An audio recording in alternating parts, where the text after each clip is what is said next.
Hey PM, this is Bot.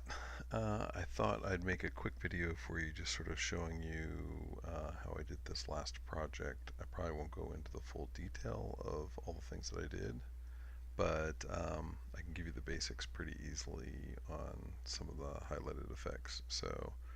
Um, yeah, so what we'll do is we'll just start it from scratch. So forget the existing one. Essentially, you would bring in your files and you can just drag and drop them right into After Effects. So here's the PNG, which is the sign. Um, Actually, hold on one second. I'm going to take background. So this background here is the image that I'm using for the entire background. It's basically a modified image in PowerPoint. And I'm going to drag it down here to this video clip file. And the video clip file is set for a certain amount of time, but we're going to ignore that for right now. And you can see a couple of things that I did with this background file. There's a hole cut out for where I'm going to put the portal. I actually already shrunk the size of the sign because I want to make it a sign specific to this. I already actually put the tattoo on, or sorry, the graffiti on. I did that in Photoshop, so no reason to do it in After Effects. You can blend better and all of that. I put all these lights on the stairs, but I ended up changing them later. But it doesn't matter. You know, we can have that in effect. It's basically just a placeholder for where I want the lighting effects to be. So I'm probably not going to go through creating all of the effects here, but some of the stuff that I think is most powerful in After Effects, it's very difficult to replicate in Photoshop, is lighting. So let's start there. One other thing is I'll bring in the cube, and just like Photoshop, I've already cut it out and already kind of matched the colors and everything, so it's very similar. Um, the cube is the image is much bigger than the cube itself, but we can move that around. It just happens to be really nice that the dark side is here and the light side is there, so that just sort of works out pretty well. But it's not really necessary. You'll see when we get into it. Okay. This right here is the stair lighting, and I'll explain to you why I use that a little bit later. This is a little bit more advanced, but what I did was I wanted to give like a lighting effect. So I took all those red areas and I created a little striped pattern and overlaid that on top of the background, the stairs. And we'll use that. We're going to apply an effect to it that basically is like a lightsaber effect, and that gives it that kind of lighting that you saw there. We'll deal with that later on. But anyway, okay, so let's get back to it. Here's our background. And then the white sign. You know, this is pretty straightforward. It's this sign, the way that I want it to look when it's final. So let's turn that off. First, let's just deal with the background. So hopefully you can see down here, you've got this background. The only thing this is how things are going to change over time, and we're not going to add any animations. For now, we're just going to do lighting effects in After Effects and make our image the way that we want it with really powerful lighting effects, not using Photoshop. So the first thing we do is you'll see these little 3D, you may have to add or remove column items in here. So you can turn on and off column items by clicking on the column header. So if these don't exist, this 3D section here, you can go into columns, and I believe it's either modes or switches or something like that, but one of those, you can turn these on. And when you do this, you can turn this into a three-dimensional layer. Alright, so when you get a little cube there, that means it's a three-dimensional layer. This is important for two reasons. Three-dimensional layers mean that you can move them around in 3D space, alright, and you can also apply lighting. You can't apply lighting to two-dimensional images because lighting is a three-dimensional concept. So you'll notice under normal circumstances, if we don't have it in 3D, you can go to transform and you can change positions. You can change the XY position of this image on the screen, or you can change the scale, etc. But when you make it 3D, you actually then get rotation, and you can rotate in 3 dimensions, right? So now you can rotate this around as if it was a 3-dimensional object. This is something that you'll get used to over time. Trust me that it's just confusing until you start to get more and more comfortable with it. Some of my original images where I was trying to get lighting, I spent hours and hours and hours and could not figure it out. And then finally, one day it just kind of clicked, and I was able to get what I wanted done. Not too inspiring, I know. Okay, so now you have the ability to move it in 3D, rotate it. The other thing that you can do now is I'm going to add this down here, views. I'm going to go to two views horizontal. And this is interesting because now we have this face forward view of our image, but we actually have this bird's eye view where we're looking down on our image. So this image right here has 3 dimensions. You can move the image up on the y-axis or left to right on the x-axis. And I'm going to undo those. Or you can use Z to move it forward or backwards in 3D. Normally in PowerPoint, if we wanted to, or Photoshop, if we wanted to simulate this, we would use 3D, scale, but we're not. This actually has some advantages being in 3D in actual different depths, and you'll see why when we start getting in more into lighting. Okay, so so that's kind of cool, but it's hard to see exactly why that's interesting. So one of the things I'm going to do is turn on the cube. So our cube's back in here, and I'm going to add this as a 3D image. And so before I get into anything to do with lighting, I'm actually going to move the cube forward. So now it's farther forward in 3D. And I'm going to take the background and move it backwards in 3D. And then, so that it fills up this whole image, I'm going to scale it back out to the sides of the screen. So now the background relative to the cube is farther away. In 3D, it's over here looking down on it, and the cube is all the way up here looking down on it. So these are two-dimensional slices looking down on them. What did that do for us? It doesn't seem like much. So I'm going to switch back to one view. The thing that it did for us is that they are actually in different places relative to each other when we start working. So you don't have to remember this. I just want to show you the power of it. So you go down to layer and you can add a camera. And a camera is a different object or a different layer that comes in here. And essentially, when you view your image, you can be looking at it in different ways. And one of the ways that you can be looking at it is from a camera perspective, and which is what's happening right now. If we turn that off, you're no longer looking from the camera. Okay. So if we were looking at the camera perspective and we wanted this background again to fill up the whole space, maybe we go like this. We can actually take the camera, and there's different ways to move the camera around, and we can track the camera left and right. So right now we're not moving the image, we're moving the camera. And see what happens with the cube? The cube is actually floating in a different space in parallax. So you're actually moving things in parallax. It really gives us perspective of 3D, right? That cube is actually floating at a different level or layer than everything else. So again, super powerful. Sorry if you already know all that and it's a little bit too much information. But we're not going to be using a camera for this. I just wanted to show you the power of 3D. I am going to leave these, if we go back to two views, I am going to leave these in a 3D space, and we'll see why shortly. Okay, so let's get directly into lighting. So this isn't a huge, it's probably already long. Yeah, 8 minutes in. Okay, so let's get into lighting. The very first thing I want to do is add a layer, and I want to add a new light. Now there are 3 different types of lights that you can add. You can add points, you can add spot, and you can add ambient. So a point is, think of it as a light bulb floating in free space. It projects lights in all directions, a light in all directions, from wherever it is. And if you had a spotlight, it would be just like a spotlight, it would be showing a circle at a particular location or a cone, and you can move it around just like a flashlight and point at things on your screen. And I'm going to show you all of these. And then the last one is ambient. Ambient light is, it's sunny out, and this is downstairs in the outside, and so everything that's in 3D will be impacted by ambient lighting, and it'll just be sort of a common lighting effect. So for us, let's just go ahead and simulate outside. Outside is pretty much white, but with a slight tinge of blue. And we're going to make this ambient, and I'm going to crank this up to, let's call it 100%. And you'll notice immediately we kind of have this soft, yeah, we look like we're a little bit maybe outside, right? And if I want it to be a little brighter outside, I can crank that up. Ooh, it's a sunny day out, right? That's a beautiful looking effect, right? Already it's looking pretty nice.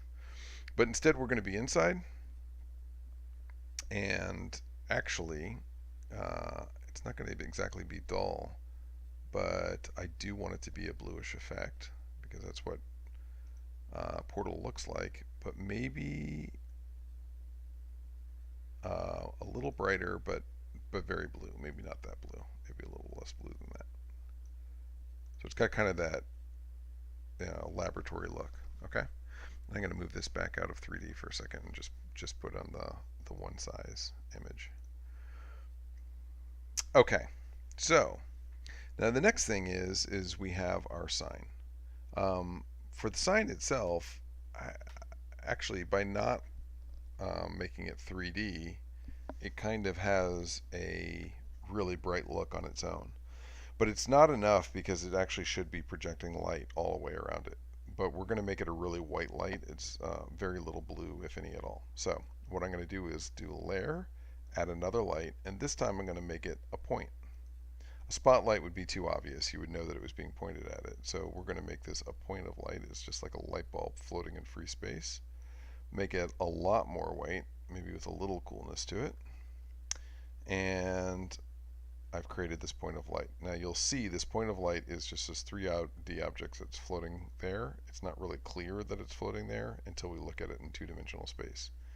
So now, sorry, I'm going to switch back to my cursor. I'm going to move this towards the wall. And as I do, I'm going to get in here. Oh, sorry, we're at the cube. My bad. We're going to go all the way back to the back wall. There we go. And as we get closer to the back wall back here, you'll see that it is creating a spotlight on the wall. So we don't want it to be that obnoxious. And I'm going to zoom in a little bit here. And what we can do is just sort of bring it over to the sign. And then, actually, before I do that, I'm actually going to make this a little bit bigger. I'm going to make the radius a bit bigger. So it's got a larger radius. And I'm going to put it back here and move it down. And you'll see that it's kind of lit up that right behind the sign. Especially if I go down to the ambient lighting and just crank it down a little bit now. And now you can really see that glow starting to come through. I'm not going to make this perfect. I mean, I just want you to get the idea of it. You may be able to do that with one or two. And then the next thing I'm going to do actually is I'm just going to take this point and I'm going to go paste, paste. I'm going to make two more. I'm going to move one all the way up to the top. And I'm going to move this middle one right to the center. And we have this kind of nice, smooth, lit effect. The wall looks like it's kind of lit up, and it's probably because of the sign. Maybe there's a little space behind the wall, and the sign is a little bit projected out from the wall. It really kind of gives that effect, right? And you can crank those lights up and make it more pronounced or less pronounced. And you can crank the ambient light up or down again to create what the effect is. Now, with my cube, it's a little too far away from that to be affected. So I'm actually going to move my cube back, but I still want it to be fairly large on the screen. So I'm going to make it like that. And here's the deal. What I want to do with the cube actually is I want another light like that. So you see where this one is right here. It's right here on top, and it's all the way back by this back wall. But I actually want it to come, so I made another copy. I want one specifically for the cube itself. So I'm going to move it over to the cube, and I'm going to move it down. Now see how it's lighting up the cube? Even though this isn't exactly right in true 3D, the cube itself is not really in true 3D, right? The cube is a two-dimensional image. This is a flat image. And we're basically creating a radius into the flat image, and we're trying to simulate the fact that it looks like a 3D object. This is not a 3D object. We're not importing 3D models and adding lighting to them in 3 dimensions. But now, if we take this cube and we move it up and down, it kind of looks like, see how the light goes away? And then as we come towards the hole, the lighting comes up and it lights up the cube. And because we just put the one spot in light in line with the sign, it kind of looks like this, you know, it's a lighting on there. And so you can play around with that and get it the way that you want it. So that's good. The other thing I did was I on the cube itself, I added rotation to it. So you don't have to absorb this, but just so you know it for another time. There's a concept of an anchor, which is the center point of a layer. And so normally the center point of a layer is in the center. And the reason it's important is specifically for things like rotation. If, for example, I rotated this cube would go around in a big arcing circle. But what I want to do is just rotate the cube itself without creating a new smaller layer. So we can use what's called the anchor, and we move the anchor, basically move the cube to the center of the anchor.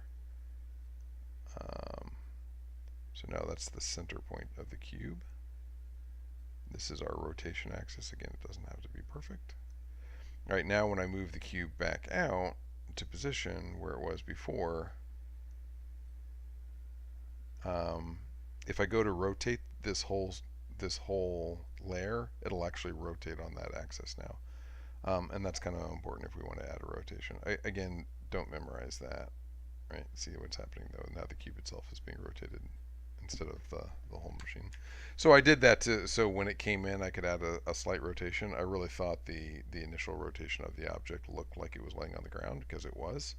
And so because I'm trying to give the effect that it's floating in air, I give it a little bit of a rotation. I was like, okay, this is definitely not an image that was supposed to be on the ground, right? We're floating in air, dropping down, whatever. Okay. Moving on. So, same concept is with lights. Let's create another point of light. Copy paste. And I'm going to move this one all the way in towards the back. And we're going to move it all the way up towards the top. And then I'm going to move it over here. In Portal, you'll see that at the top, there's a lot of red lighting, kind of like emergency background lighting and that type of thing. So what I'm going to do is go in here, go into light transformation, and I'm just going to get a really kind of red looking light. And I did not press the save key, so that didn't work. But press OK. And then now you see that this light up here is very, very red. And so to give it kind of the effect of the coming down as a red light, you know, if you had a single red light, like an emergency light or an exit sign, you could leave it like that. I'm going to bring this down a little bit so we can have this effect sort of go all the way across. And I'm just going to do the same thing we did before. Copy, paste, and move it over. And maybe move it a bit up so it's sort of going along that horizontal line. Same level of effectiveness. I think I ended up adding 4 lights in here just to give it, you know, a clean blend. CV. And now you start to notice that there is a radius on these things. That's okay. It can just look like it's coming from a light bulb or a lamp up above, right? But I don't have a perfect way to make it look square. All right. And so then without going into the stairs, just with those simple effects and bringing it up to full speed or to full size, I'm going to move this down. And essentially, there you go. Essentially, with very little actual work, we've basically made this really nice 3D, highly lit environment. You know, maybe there's a little bit too much lighting here, and maybe the sign is a little bit too bright now, not bright enough, whatever the case may be. Then there's other effects that I want to add in, like the stairs lighting and the portal lighting. But that's probably good for another video. Right now, this is just three-dimensional lighting, working in After Effects using regular layers from Photoshop. And you can actually just go take this, go to Composition, and say save frame as a file. And it brings up this render menu, which you'll get used to in the future. This is a bunch of other stuff I've already done, but this is, I'm going to render it. It's set for Photoshop by default. I'm actually going to save it out as a PNG. And press OK, and it changes it to a PNG. And I will render that. And now that I've done that, it should show up here. And I will open this with, I guess we'll do it in Paint.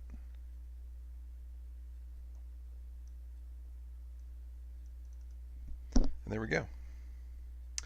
That's horrible. Let's do it in Photoshop.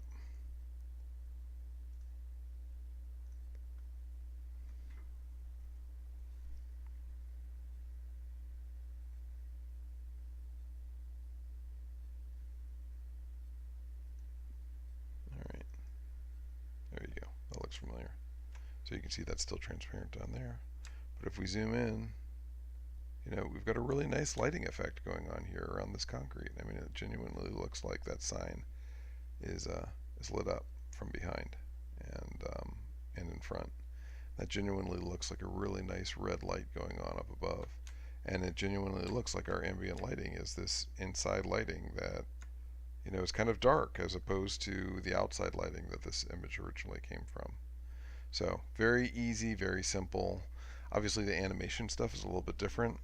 I'm going to spend, we were already way over, but I'm going to spend a few minutes just showing you. So this is an Video Copilot After Effects effect, which is called Saber. Saber is very powerful. And essentially you can take a mask and apply the Saber effect to it. And it'll give you this lightsaber style glow, but you can get all these other effects. So I'm going to turn the light layer on.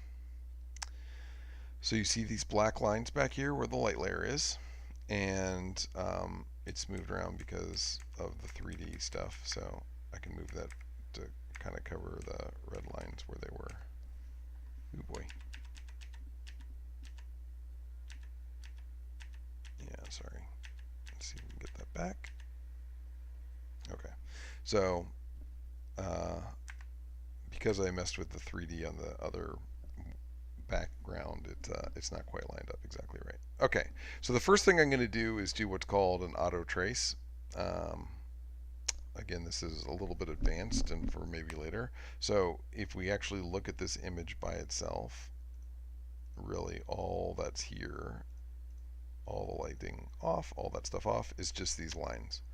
And so I'm going to go in, I'm going to select this, and I'm going to do a layer auto trace. And the auto trace takes time and sort of cranks on all your resources, and it's going to look like it's hanging up or crashing. And the reason is because this isn't just doing this one frame, it's doing this frame over the entire timeline that you have. It's actually tracing that frame and what it looks like over that entire time. Which is why it's a good idea to just take your composition if you're really just trying to do a single frame and get rid of the time along it and just make it a single second worth of content. So I'm going to pause it while it's doing that. Okay, that finished. And so it creates this brand new layer called auto tracing. And if we zoom into it, you'll see that it's actually traced each individual one of those lines and made a little mask associated with it. We can actually turn this off and you can just see the masks. All those are masks, okay? And the reason that we did this is because we have this cool lighting effect that we can apply to this, and it's called Saber lighting. So I'm actually going to create first, I'm going to do layer, new solid, I'm going to make a black background, and I'm going to put this in the very back. This isn't really serving any purpose, it's just to illustrate this point. Alright, so So our layer is off. This is just right now showing you the mask. And I'm going to apply this effect on this layer. It's called, again, you would get this if you installed Video Copilot. There's lots of effects you can use. So Saber, and Saber creates basically a really nice, awesome looking lightsaber effect, which is where it comes from. It actually has a whole bunch of preset, really cool effects that you can do. Like you can turn it to energy, and it'll create an energy. You can actually by default get this line where you can move it along, and you can have a starting point and an ending point. So you can just think of all the amazing things you can do.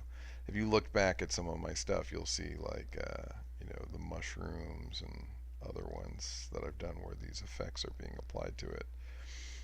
It's kind of a really easy thing to do, but we're gonna put it back on Saber for a second, which is the default. Sorry, it's the default, which is Saber. And then I'm going to go down here to custom core, and I'm going to apply this to layer masks.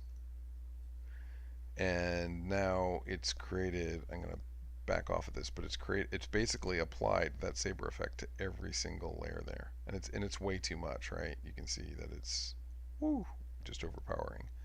So I'm going to go back to here, and we're actually going to go back to the effects. So this is that Saber effect that's on there. And I'm going to lower the core size. The core size is where the glow is coming in. I'm going to lower it quite a bit. And we're going to have some problems with this because when you lower the core size, actually it doesn't look too bad. It's probably needs to be down a little lower than that though. Okay. All right, so now let's just say that we do that, and let's add the background back in and see what this looks like. Get rid of that. Oh, of course, right? And then the very next thing that we need to do is we need to put this in screen mode so the black goes away and the light shows through. All right. So now that's a little overpowering, but you see what happened there. Now we have this really cool lightsaber effect surrounding all of those lights. We could probably chill this out a little bit more even. Bring that glow down to like 90 or 0.9.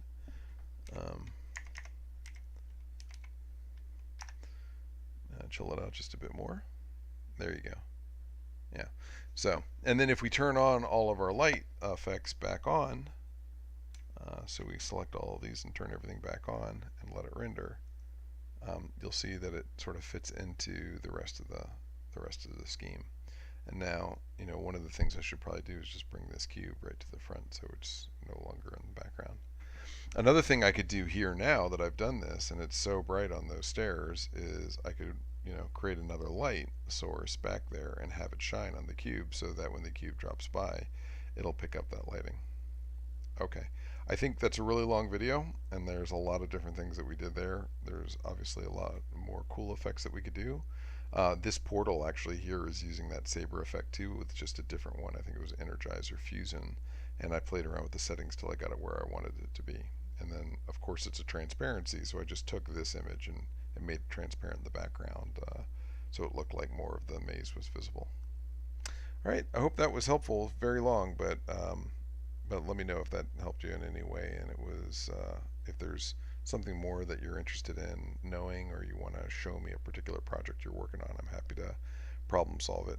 Just like Photoshop, it's a set of tools that you grow over time, and then you put them together to solve problems. And a Video Copilot is a great place to start because they have so many cool projects that you can pick up a lot of tools from. All right, brother, have a good one.